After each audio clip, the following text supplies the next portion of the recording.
I'll just show you how to replace the battery in a 2016 VW Golf remote key.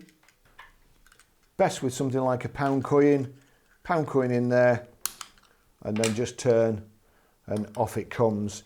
You'll then need something just to locate into there to flip the battery out.